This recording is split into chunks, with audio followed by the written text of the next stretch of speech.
Good day, everyone. We are the Group 5 together with my groupmates, Mrs. Casey Alulod and Mr. Ruben Manabing. Let me read you first our case study, which is the I am just a part-timer. Betty from Human Resources called Leslie this morning. I am delighted to inform you that we can offer you now a part-time position at the front desk. Great, answered Leslie. I finished my midterms. I can't wait to start this weekend job. Alright, the next step for you is to attend our 2-day orientation on Monday and Tuesday next week, explained Betty. Oops, answered Leslie. I have classes on both these days and I cannot miss classes. You know, Leslie, without completing the orientation, you may not be employed in this hotel. Would you like to call me back? Betty said. For Leslie, this front desk position was only a stopover in her pursuit of a career elsewhere, but she considered herself a hardworking and productive individual. Leslie had various short-term positions in the past, and Betty's call provoked the usual feeling of being a temporary worker who is easily replaceable. Executive Summary. Organizations are responsible for keeping their employees both part-time and full-time, satisfied with their work, motivated, and wanting to work with a company in the long run. This will be achieved by having an effective coaching and motivation methods, as well as implementing an effective working systems. Part-time employment is a sort of employment agreement that permits employees to work less hours per week than people who work full-time. People who work on this schedule are frequently retirees, students, or people who perform many jobs. Case study examines how part-time employees' decisions to stay or leave the organization are influenced by coaching, motivation, rewards, and work procedures. This also assesses the benefits and drawbacks of working part-time in order to better comprehend and apply appropriate strategies and solutions to the problem.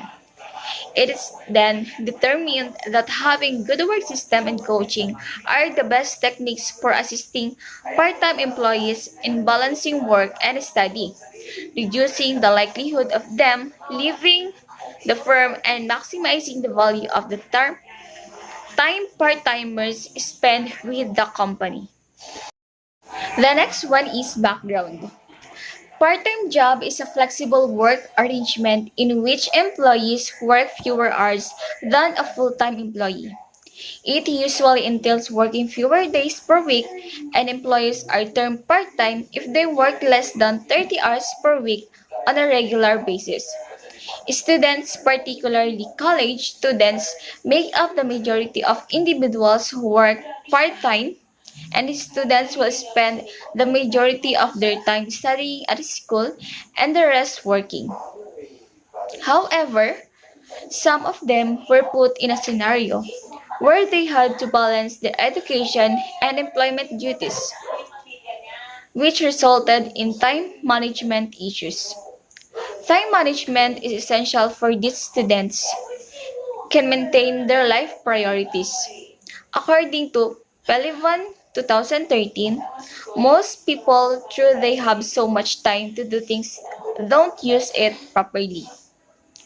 Part-time jobs are less about business efforts to alleviate workers' time pressure and more about helping firms minimize expenses.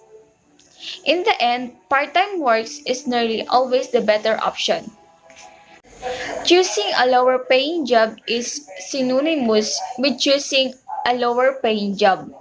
Furthermore, part-time employees are more likely to be quickly replaced if they are unable to perform their obligations. Therefore, it is also important for employers or the organization to think of ways on how to motivate their employees. Motivation is a crucial part of the leading function in influencing others to work toward the company's goals by Islam and Ismail 2008. Case evaluation. Many people are exploring part-time jobs since firms and increasingly employing part-time workers and fewer full-time employees. While hiring part-time employees may be advantageous to the organization because it allows for more time to pursue other projects and activities.